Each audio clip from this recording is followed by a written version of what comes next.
kota Melabu bersagot timang di tengah-tengah lapangan bola. Bine lapangan Kulam Lido. Assalamualaikum warahmatullahi wabarakatuh. Halo rekan pembangunan, kita ketemu lagi di Bacrit Bapeda Bercerita. Selamat awal bulan Mei 2025. Barengan saya Agustia dan juga sudah ada narasumber yang luar biasa. Apa ya, nanti kita bakal chit-chat lagi dengan beliau. Kita sambut dulu nih Bapak Dr. Haji Teguh Ahmad Dadek, SHMH. Assalamualaikum Bapak. Waalaikumsalam warahmatullahi wabarakatuh. Sehat? Sehat alhamdulillah. Tapi suara saya nggak sehat nih Pak. Pak bentar tuh, itu mic-nya mic Bapak atau mic kami nih Pak? Mic saya. Artinya Bapak ngevlog juga di sini ya? Iya betul. Okay, sambil lalu. Sambil lalu. Oke, by the way Pak, terima kasih banyak sudah hadir kembali di lantai 3 Bapeda Provinsi Aceh. Ya. Hari ini luar biasa sekali Bapak dengan batiknya, makin ganteng nambah Pak. Pak, oke, baik. Sekarang ini lagi sibuk apa sebelum kita masuk ke obrolan-obrolan berikutnya nih? Ya, sejak sejak bulan 2 kemarin ya, Februari ya, saya sudah dilantik sebagai perencana ahli utama. Ya, mungkin yang pertama di Aceh, dan saya dengar juga ada satu lagi di Riau. Di Riau. Dan ini semuanya itu adalah kontribusi Pak Dr. Rusnan, karena dia yang mengurusnya dari dulu. Memang ada beberapa kendala. Yang pertama kemarin saya ikut uji kompetensi itu sejak 2023. Iya. Kemudian ikut ujian pertama nggak lulus, sama beberapa orang profesor yang menguji ya. Iya Pak. Kemudian ikut yang kedua baru lulus, karena waktu itu kami diuji tentang kemampuan dalam menyusun kebijakan paper policy. Policy. Kemudian lulus. Setelah lulus ada kendala lagi yang kami hadapi, yaitu Bapak Menteri Menpan waktu itu Pak Azwar Anas tidak mau menandatangani terhadap rekomendasi untuk perencana ahli utama. Alasannya bukan hanya di Aceh, tapi alasannya banyak yang di Jakarta. Karena sebagian besar mereka itu hanya ingin memperpanjang masa pensiun. Karena perencana ahli utama ini atau yang utama itu dia pensiunnya umur 65. Nah, jadi banyak dirjen-dirjen di Jakarta yang dicurigai oleh beliau hanya ingin memperpanjang masa pensiun. Jadi saya sudah mulai merasa gimana nih. Gitu ya? Pasrah aja. Tapi Pak Usnan dengan Pak Umam terus berusaha supaya berjalan lancar. Amin. Tiba-tiba menterinya diganti dengan ibu, ya, dengan perempuan, siapa namanya lupa saya. Kemudian ditandatangani oleh beliau. Dan kemudian baru masuk ke Seknek untuk dikeluarkan SK Presiden. Waduh. Dan alhamdulillah sudah keluar dan saya sibuk sebagai perencana ahli utama. Ya, terutama memberikan beberapa beberapa masukan-masukan terhadap kebijakan.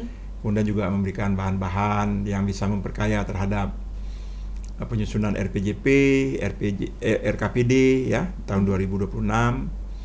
Dan saya juga sedang menyusun dua buku dengan Dr. Kurdi, Kepala Dinas PUPR tentang KPBU. KPBU yang bersifat skala mikro. Nah, lagi sibuk sekarang. Kemudian juga satu lagi buku dengan Dr. Kurdi, Kepala PUPR, sekarang juga sudah diangkat sebagai PLT Asisten 2 di Aceh Barat, yaitu buku tentang hukum infrastruktur. Waduh, berat-berat semua. Ya, dan sekarang saya juga sedang menyusun beberapa kegiatan yang di luar kebapedaan ya. Saya juga sedang menyusun buku tentang sejarah Universitas Teguh Umar. Yang ada di Melabu. Di Melabu ada 2 buku. Satu buku itu berisi tentang sejarahnya dan kemajuan-kemajuan secara kelembagaan. Yang kedua buku tentang nilai-nilai Umarian, nilai-nilai Teguh Umar yang bisa diimplementasikan bagi adik-adik mahasiswa. Jadi itu juga sebagai bentuk sejarahnya Melabu khususnya. Ya, bukan hanya Melabu kan, itu kalau Umarian kan bisa dipedomani semua karena nama Teguh Umar ini kan banyak digunakan di instansi-instansi pemerintah kan, dari Kodam, kemudian rumah sakit, macam-macam lah. Nah, jadi kami sedang menyusun itu. Kemudian kami juga mendapatkan tugas beberapa dari Kepala Bapeda, Pak Usnan, untuk mewakili beliau dalam hal misalnya musrembang, kemudian juga beberapa seminar-seminar atau webinar yang baru-baru ini seperti yang dikerjakan oleh BPKP tentang masalah pokir. Baik. Nah, ini juga rekan pembangunan.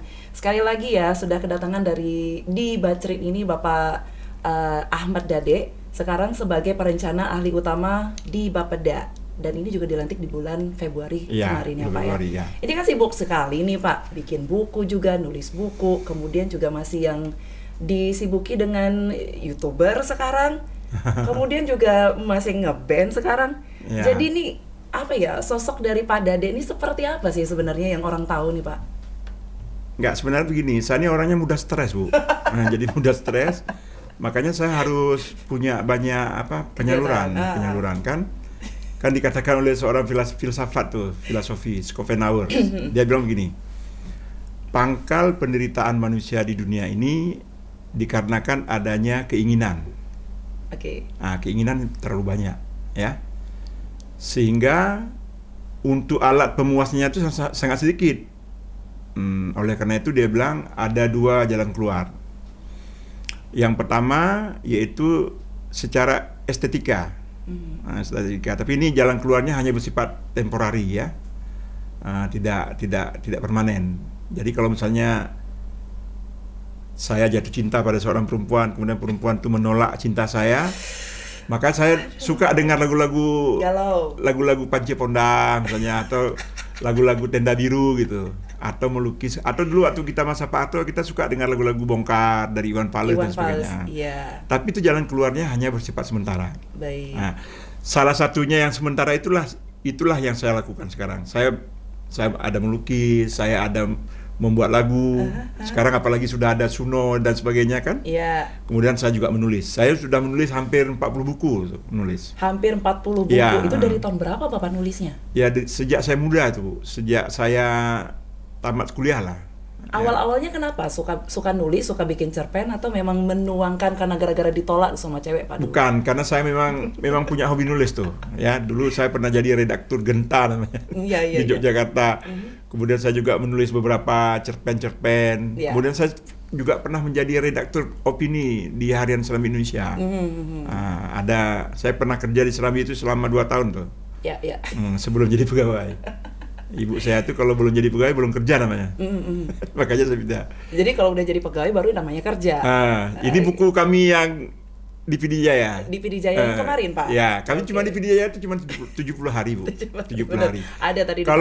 Kalaupun ada saya di sana itu mungkin sekitar 30 hari mungkin. Selebihnya kan libur dan sebagainya.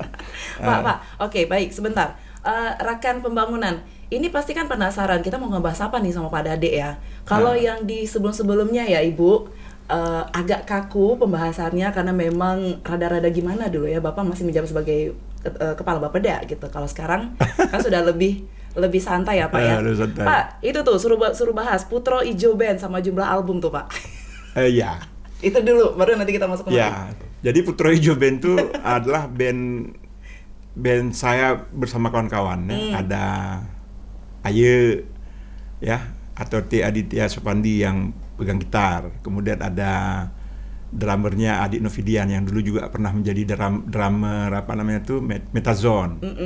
Kemudian ada pemain bass, contohnya ada Topik, kemudian ada Dek Gam, ada beberapa yang lainnya. Jadi waktu itu kami sering bawa lagu-lagu orang, ya lagu-lagu Jimi Hendrix dan sebagainya. Cover kan. Lah. Jadi saya bilang sama kawan-kawan, kita buat lagu sendirilah, ya kan. Nah, jadi buatlah lagu sendiri. Ya, album pertama itu Gelombang Mulia. Nah, yang di situ ada lagu Kota Melabu, ada lagu Gelombang Mulia, ada lagu Ibena dan sebagainya. Karena pengaruh daripada tsunami. Gelombang Mulia itu lebih banyak bercerita tentang kehilangan waktu tsunami. Karena saya juga kehilangan ibu, kehilangan mertua, kehilangan keponakan, kehilangan istri abang dan sebagainya. Jadi Putro Ijo itu dari tempat saya tinggal, Iya. ya, jalan namanya Jalan Putro Ijo. Karena di situ ada legenda. Saya juga heran nih, legenda Putri Ijo ini di mana-mana tempat ada. Ada, iya. Ya, di Medan ada, termasuk tempat saya. Mhm. Jadi ada kuburan di situ, kuburan Putri Ijo. Menurut ceritanya dulu itu, Putro Ijo ini istri daripada seorang pedagang dari Arab kalau nggak salah saya. Jadi waktu itu Sultan Iskandar Muda tuh jalan-jalan dia ke seluruh Aceh, termasuk dia ingin mengajak kawin Putro Ijo ini. Baik. Tapi kemudian nggak mau dia. Itu dijodohkan, bukan? Enggak, terakhir dia udah punya suami. Hmm. Jadi dia bunuh diri. Jadi di kuburannya dulu, waktu legenda dulu katanya dulu ada piring-piring dan sebagainya. Ya.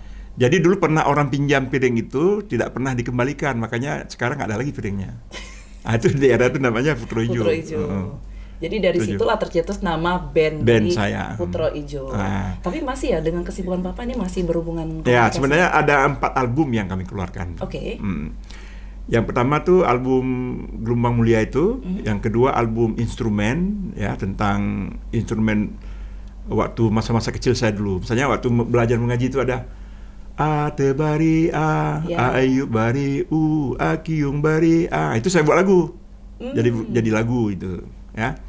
Kemudian ada lagi Ana Auna Tunatanu. Nah itu ternyata jadi lagu-lagu semua, termasuk lagu Po dan sebagainya. Itu album kedua. Album ketiga itu album tentang Hodopaten. Hodopaten itu ada lagu reggae, ada lagu ya campur-campur lah. Tapi Hodopaten itu lebih ke reggae dia. Hodopaten itu adalah karena saya dulu punya, waktu saya kecil-kecil saya banyak pengalaman tuh. Kami kalau di Melabuh itu kan waktu tarik pukat itu, waktu naikkan perahu ke darat itu kami ada menyanyi dulu, orang-orang tua dulu. Bersyair lah gitu ya. Nyanyi Hodopaten Petimang Ule. Tarik itu perahunya. Oke. Belambung bersabi lambung. Itu. Tadi saya jadikan lagu itu. Hodopaten Petimang Ule bersabi iku Hodopaten. Jadi lagu tuh. Iya. Saya itu. Karena memang dulu waktu kami kecil-kecil dulu, waktu para pawang itu naikkan perahu itu, Iya. itu mereka selalu bersair sebagai komando untuk supaya bisa narik ke atas. Nah itu. Jadi kemudian waktu saya kecil-kecil dulu, karena saya punya tanah luas dulu, orang tua saya di pasir itu. Jadi kalau saya datang ke situ, mungkin mereka nggak begitu berani, pawang-pawangnya itu marahin saya. Saya ambil aja terus. Kalau misalnya saya mau naik perahu itu ke laut, Iya. sambil antar pukatnya itu saya ikut aja kan. Nggak ada yang berani. Karena ada kebiasaan kami di daerah pantai itu, para pawangnya itu, kalau ikan udah sampai mau dekat ke darat tuh, mereka suka memaki. Dia suka maki-maki tuh orang-orang yang tarik pukat itu, apalagi yang tidak tarik pukat. Iya. Karena nanti logikanya jangan banyak kali minta. Makanya itu. Bagi hasilnya begitu jadinya. Itu kebiasaannya orang-orang. Hareman lah. Oke, luar biasa ya, menarik sekali. Jadi kalau sekarang Satu lagi albumnya yang terakhir nih adalah album yang berisi tentang karena saya melihat tuh Joe Satriani, kemudian Stevie semuanya. Saya kepingin juga punya album seperti itu. Makanya saya juga punya album instrumen yang heavy metal gitu. Tapi instrumen isinya. Semuanya ada di YouTube. YouTube-nya langsung ketingnya itu ya Pak ya, Putro Ijo Band ya Pak? Boleh, Putro Ijo Band. Langsung keluar dan langsung dengar gitu. Jadi kalau ngingat tadi Bapak sempat bersyair ya, bernyanyi lah ya Pak ya. Ini kan juga yang memang dilakukan oleh para orang tua zaman dulu waktu nidurin anak-anak mereka. Apa ya bahasanya ya? Dodaidi. Dodaidi. Saya juga buat lagu tentang itu. Ada juga lagunya tuh. Pak nanti di akhir nyanyi ya? Sedikit aja nyanyi. Tadi diputar aja lagunya. Dodaidi. Betul. Oke.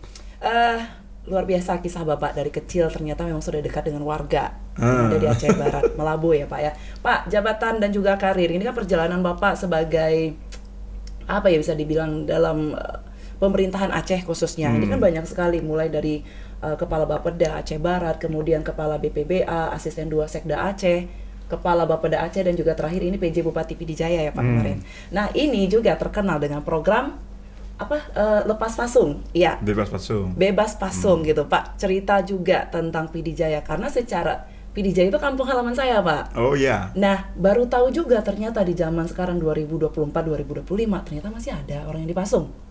Berapa orang, Pak, waktu itu Bapak menjabat sebagai PJ Bupati PD Jaya? Kok bisa tahu informasi itu dari mana? Terus bagaimana proses Bapak bebas pasung itu? Cerita dong, Pak. Ya. Ini kalau orang Aceh bilang lagi kuah kok lambu. Kuah lambu ya. Jadi artinya bubur gini, dong. Pak Hanifnya itu aktif, saya juga aktif, jadi nyambung. Itu Pak Hanif.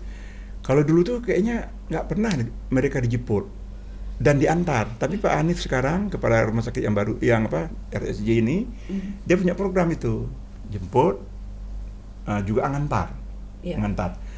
Nah, jadi kan sebenarnya saya malu juga sebenarnya ditunjuk sebagai PJ Bupati PD Jaya. Why? Karena kan itu kan tinggal di ujung waktu. Karena tinggal 2 bulan sebenarnya apa sih yang bisa dikerjakan hanya dalam waktu 70 hari kan? Kan saya jadi malu juga saya. Ngapain saya nih? Tapi terakhir saya pikir saya kalau setiap tugas yang diberikan nggak boleh gagal, nggak boleh itu. Karena saya memang watak saya nggak mau saya gagal. Jadi begitu saya pergi ke sana, saya lihatlah apa-apa yang bisa saya kerjakan. Jadi saya sudah berjanji setiap saya 1 hari di sana itu harus ada 8 kali saya harus berkunjung ke masyarakat. Ya, mengunjungi orang sakit, ya, orang tua yang telantar yang nggak diurus, tinggal sebatang kara, ya kita ini.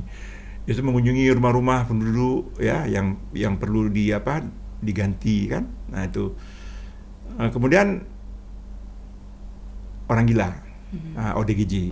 Nah, jadi pada awalnya itu Pak Hanif telepon saya, Pak Dadik, ini ada orang ODGJ dari PD Jaya yang sudah sembuh secara klinis, 10 orang. Jadi saya terimalah mereka seperti pejabat negara yang belum pernah dibuat oleh orang lain. Saya terima mereka, saya buat penyambutan, ya, pejabat hadir, mereka 10 orang tuh kasih sedikit sembako dan sebagainya, ya kan? Anggota Puskesmas yang membawa langsung ke desa juga berkumpul di pendopo waktu itu. Nah, jadi 10 orang itu besoknya 3 orang kembali lagi ke Banda Aceh karena kumat lagi. Nah, jadi orang-orang yang dipasung itu, misalnya Janatun, Janatun itu dia pernah berobat hampir 15 kali mungkin sudah dibawa ke Banda Aceh. Jadi begitu mereka dibawa ke Banda Aceh, diobati secara klinis sembuh, kemudian bawa pulang lagi ke rumah. Di rumah, di kampung, itu tidak ada penerimaan. Orang takut waktu mereka pegang cangkul, orang takut mengamuk. Iya, itulah karena curiga itu ya, karena curiga kan. Kemudian waktu mereka pulang ke kampung, mungkin kurang sambutan, atau kemudian bekas-bekas trauma yang ada di kampung, misalnya ada pernah kerja di Malaysia, uangnya dihabisin sama keluarga, teringat lagi dia dari situ. Makanya sekarang yang sudah dibawa misalnya dari PD Jaya, misalnya kemarin yang kita bawa lagi kemarin ada 12 pasien pasung di sana, ya sekitar 12 orang yang kita bawa secara bertahap, karena juga ada orang tua yang tidak mau dibawa, ada keluarga juga yang tidak mau dibawa. Mengapa tidak mau dibawa? Alasannya takut nanti di sini dipukul, ya kan, masih anak-anak. Ada juga yang nanti waktu dikembalikan kumat lagi, nanti agak susah kami memasukkan lagi ke dalam pasung. Nah, sekarang Pak Hanif yang sudah sembuh secara klinis, beliau masukkan sekarang ke Kuta Malaka.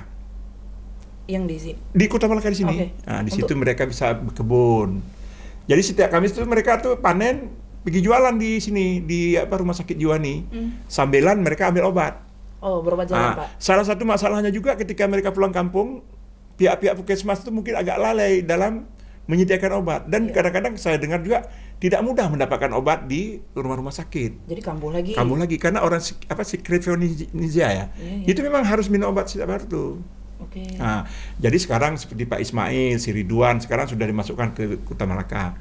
Sekarang kemarin tuh baru panen kangkung. Bentar Pak, yang di Kuta Malaka itu tempat apa Pak? Kebun atau? Dulu kan Kuta Malaka itu kan pernah dibangun bangunan, rencana kan untuk rumah sakit jiwa. Tapi sekarang kan karena belum selesai semua, kita jadikan sebagai pasca untuk ini, untuk apa? Untuk perbaikan mereka lah, psikososialnya, recovery-nya. Iya. Jadi mereka bisa. Tapi sebagai misalnya mereka kalau dari situ nggak mau pulang, udah keenakan. Nah, sekarang ada 18 orang di situ di Kota Malaka. Itu dari PD Jaya atau dari seluruh Aceh? Seluruh Aceh. 18 orang. Yang belum dianggap sembuh betul masih di rumah sakit. Yang sudah bisa bekerja. Jadi timbullah rasa percaya diri mereka. Mereka bisa jualan kangkung, ya, pelihara sapi dan sebagainya. Nah, itu. Jadi sekarang ini Pak Hanif juga ada mendapatkan bantuan uang dari pusat, juga membangun beberapa tempat tinggal di situ supaya nanti kapasitasnya lebih banyak. Luasnya luas tuh, hampir berapa tuh? 30 hektar lebih. Wah. Tuh. Lumayan besar ya. Besar sekali itu. Mungkin nanti tim boleh ya dipasang video berita pasung dari PD Jaya ya. Saya penasaran. Pak, jadi yang dipasung tuh maksudnya dirantai, mohon maaf, atau yang kayak kayu dipasung di kaki gitu? Yang namanya pasung dalam pengertian sekarang itu yang membatasi kebebasan mereka. Kalau dimasukkan di kamar misalnya, dikunci di kamar, itu dipasung namanya. Yang lebih ngeri lagi sudah masukkan ke dalam ruang kecil, ya kan? Itu seperti sel. Yang satu lagi si Basarudin itu hilang kuncinya malah. Terpaksa kami dongkrak pakai linggis. Itu si Basarudin itu dia di dalam ruang kecil itu, semuanya dia di situ. Makanya kadang-kadang juga dikasih dalam tuh, ya. Kemudian ada lagi yang udah dimasukkan ke dalam itu, dirantil lagi tangannya dan kakinya. Seperti Pak Ismail itu. Jadi dia melakukan segala aktivitas di ruangan kecil itu. Karena mereka juga, keluarga kan juga merasa terancam kan kadang-kadang. Karena orang ODGJ ini dia nggak semua orang dia ribut. Dia ribut hanya dengan orang-orang tertentu aja sebenarnya. Yang punya trauma dan sebagainya. Nah, bicara tentang trauma Pak, ada berita di PD Jaya yang kemarin saya baca juga nih, kayaknya masa Bapak jadi PJ nih. Ini yang katanya trauma masa konflik. Ada masa konflik juga ada. Nah, itu sekarang bagaimana saat Bapak sudah tidak menjabat sebagai PJ Bupati Jaya lagi Pak, PD Jaya? Ini kebetulan Pak Sibral ini dengan Pak Hasan yang jadi bupati dan wakil bupati. Waktu saya PJ itu saya sering ngajak mereka. Dan sekarang Pak Sibral juga banyak juga mengirimkan beberapa ODGJ itu juga, jadi masih diteruskan. Artinya ada konektivitasnya itu. Ya kemarin saya juga ada melihat Janatun tuh kan sudah lebih baik dan sebagainya. Tapi kalau di rumah sakit jiwa mereka semuanya jadi baik. Tapi kalau begitu pulang, lagi kan. Iya, kenapa ya? Apa mungkin karena memang penerimaan masyarakat yang kurang ya Pak? Ya macam-macam lah mungkin ya, karena mungkin sudah ada frame awal ini nggak boleh dekati, ini agak susah dan sebagainya kan. Itulah yang menyebabkan itu. Tapi insya Allah nih dengan ada program di Kota Malaka ini akan jauh lebih baik lah. Bapak masih sering kunjung-kunjung sana?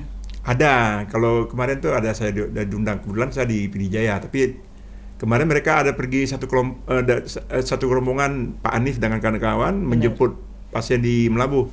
Kebetulan saya ada di Melabuh. Mereka saya undang makan ke rumah juga. Cita-cita. Itu kapan nih dia? Boleh nanti ya. Pak. Indeks yang seperti apa yang ada yang informasinya adalah Bapak ini menjadi sosok pejabat yang disenangi masyarakat PD Jaya. Atas karena apa? Apakah berita kasus ODGJ itu lepas pasung itu atau memang ada program yang lainnya Pak? Atau memang sosok Bapak yang suka-suka bikin YouTube gitu Pak? Nggak tahu juga saya, tapi kan saya dekat dengan TKSK karena sumber kan banyak dari mereka. Saya juga dekat dengan disabilitas. Kebetulan waktu itu disabilitas itu saya buka ini sekolah apa namanya itu buat kopi itu. Barista. Jadi orang-orang yang cacat tuh ada yang bisu, ada yang tunarungu, ada yang cacat tubuh dan sebagainya. Itu ada sekitar 20 orang. Waktu itu kita latih sebanyak 10 hari. Latih cara menjadi barista dan sebagainya. Ya, karena waktu kita memang singkat kan, kita kerjakan apa yang kita bisa. Kemudian saya juga sering mengunjungi orang-orang yang tinggal sendiri kan. Ada orang tua yang kena stroke, tinggal sendiri, diasuh oleh tetangga sekitarnya, ya kan. Padahal keluarganya di depan tuh rumahnya, tapi dia nggak boleh pulang ke situ. Nah, makanya masa muda kita nih akal kita ini juga mempengaruhi masa tua kita. Iya, iya. Makanya ada doa dari Nabi Zakaria, Rabbi la tazarni farda wa anta khairu warisin. Ya Allah, jangan jadikan aku seorang diri di masa tuaku. Engkaulah sebaik-baik pewaris. Makanya belum tentu kita di masa tua kita tuh menjadi sepi kan, karena atau walaupun kita punya banyak anak mungkin kan, tapi kita bisa aja kita dilantarin oleh anak-anak kita. Nah, makanya itu semuanya kita kembali kepada Allah. Yang paling penting adalah terus berbuat baik, ya kan? Apapun ceritanya, karena setiap kebaikan yang kita buat pasti kembali ke kita. Iya. Setiap kejahatan yang kita buat pasti juga kembali pada kita. Coba lihat bangsa-bangsa yang berbuat jahat, pasti kembali kan? Fir'aun, ini Israel misalnya. Israel juga dulu kan juga orang juga berbuat terhadap dia kan. Nah, dia juga buat juga, nanti ke depan juga akan seperti itu. Jadi kebaikan itu memang ada sebuah sunatullah yang harus ada dikerjakan oleh seluruh manusia. Ya, apa yang kita tanam itu yang itu akan yang kita tuai, ya. Baik. Pak, ini kan Bapak sibuk sekali dari Senin sampai Senin lagi nih Pak, ninggalin keluarga misalkan. Tadi terkait dengan masa tua Bapak, sedekat apa sih Pak Dade dengan keluarga, terutama anak dan juga istri gitu Pak? Ya biasa aja lah. Saya kan sama istri juga ini ya deket lah ya. Saya punya 3 orang anak ya, yang mereka sudah besar sekarang. Juga kemarin baru lahir 1 cucu. Nah, ya kan? Ya sebenarnya kita dalam mendidik anak ini kan kita tidak mengharapkan apa-apa, kita tidak mengharap pada Allah SWT kan. Karena banyak orang yang berharap supaya anaknya bisa merawat dia, tapi pada kenyataan tidak seperti itu. Jadi kita tawakal aja, banyak berdoa dan bersabar aja modal kita. Iya. Pasti semua doa kita itu dikabulkan oleh Allah. Amin, amin. Mata Bapak berkaca-kaca. Oke Pak, semangat Pak. Baiklah, ada 2 buku di sini. Ya, Rakan Pembangunan, ada judulnya 2 Windu PD Jaya. Saya ambil ya. 2 Windu PD Jaya. Ini ada 1, 2, 3, 4, 5. Ini penulisnya. Ya. Oke, kemudian juga ada PD Jaya Indah. Ini siapa yang bikin nih Om? Pak, cerita Pak tentang PD Jaya. Ya. Kampung halaman saya, silakan Pak. Apa yang harus diketahui oleh orang banyak terhadap PD Jaya dan juga perkembangannya? PD Jaya ini kan sejak masa Sultan Iskandar Muda menjadi daerah yang sangat penting. Ya, di sana ada seorang pahlawan di PD Jaya yang namanya itu Japakeh. Nah, Japakeh ini dia ini adalah yang membantu Sultan Iskandar Muda untuk menaklukkan Kuta Malaka. Ya, Malaka di Malaysia. Nah, jadi beliau ini pada awalnya ketika Sultan Iskandar Muda datang ke Merdu, itu nggak ada orang Merdu satupun. Iya. Karena orang Merdu waktu itu semuanya lagi sibuk membuka hutan. Makanya di Merdu ini, di PD Jaya ini paling luas sawahnya. Karena memang sejak dulu nih. Dulu Sultan tuh mewajibkan Merdu itu sebagai tempat untuk swasembada pangan. Iya, iya. Untuk menyangga pangan yang ada di Aceh.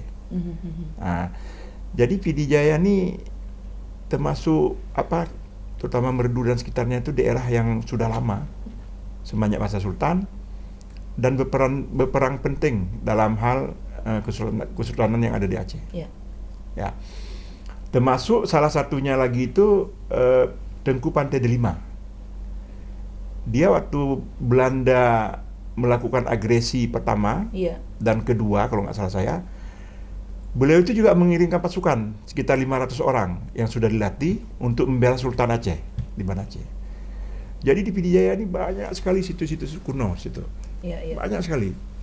Ya, masjid-masjid kuno, situs-situs kuno dan sebagainya banyak sekali. Jadi PD Jaya ini saya juga nggak tahu ya. Ini mungkin memang sudah kadarullah ya, sehingga saya ditempatkan di sana. Padahal saya kepinginnya di Melabuh waktu itu. Kepinginnya di kampung halaman sendiri. Tapi memang itu kata Allah tuh kulil mulki tuti mulka liman tasya wa tanzi'ul mulka liman tasya kan. Semua kekuasaan itu dipergilirkan oleh Allah semuanya kepada siapa yang kehendakinya. Maka saya waktu di PD Jaya ini kan saya buta sama sekali dengan PD Jaya. Tetapi ada satu modal saya waktu itu. Saya waktu itu di Melabuh tinggal di kampung belakang namanya. Nah, kampung belakang. Sebagian besar orang kampung belakang itu adalah orang PD. termasuk PD Jaya. Oke. Di belakang itu ada keluarga Hasbi Bardan, Haji Bardan, ada keluarga Tokino dan sebagainya, keluarga Bang Muslim Bintang Mutiara, banyaklah situ pokoknya. Ini modal bagi saya. Waktu saya ditunjuk ke sana, ada yang saya hubungi mereka, ada mereka sendiri yang hubungi Bapak. keluarganya di PD Jaya. PD Jaya, baik. Sehingga saya tuh di sana tuh ya kayak rumah sendiri lah. Oke. Karena semua pekerjaan kita nih masa sekarang nih ada kaitannya dengan masa yang lalu. Jadi ibu-ibu saya itu memang dekat-dekat semua dengan keluarga PD Jaya yang ada di kampung saya tuh di kampung belakang. Jadi secara budaya dan juga bahasa, kebiasaan dari masyarakat ini nggak jauh-jauh beda dari Melabuh dan juga PD Jaya. Waduh. Baik nih, rekan pembangunan, kita akan bahas secara mendalam tentang PD Jaya kembali bersama Pak Dade. Next season tentang buku PD Jaya. Oke, terima kasih banyak Pak Dade. Obrolannya luar biasa. Nanti kita ketemu lagi di next season Pak untuk bicara ataupun membahas banyak hal. Baik. Ada yang ingin disampaikan nih Pak? Ya, manjada wajada. Siapa yang bersungguh-sungguh, dia akan mendapatkan apa yang diinginkannya. Kalau tidak hari ini, minggu depan. Kalau tidak minggu depan, tahun depan. Yang paling penting kita terus berdoa. Amin. Terima kasih banyak Pak Ya. sekali lagi. Kita pamit rekan pembangunan. Jangan lupa subscribe YouTube kita dan juga follow semua sosmed kita di Bacrit, Bapak Dade Bercerita. Kita akan ketemu lagi di lain kesempatan dengan saya Agustia dan juga Bapak Dade. Assalamualaikum warahmatullahi wabarakatuh. Waalaikumsalam. Sampai jumpa.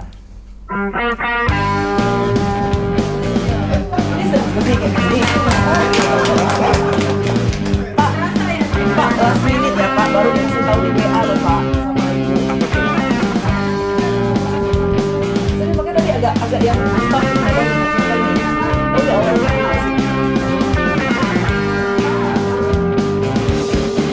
Kota Melabuh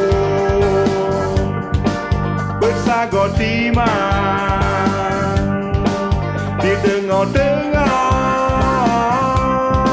lapangan bola.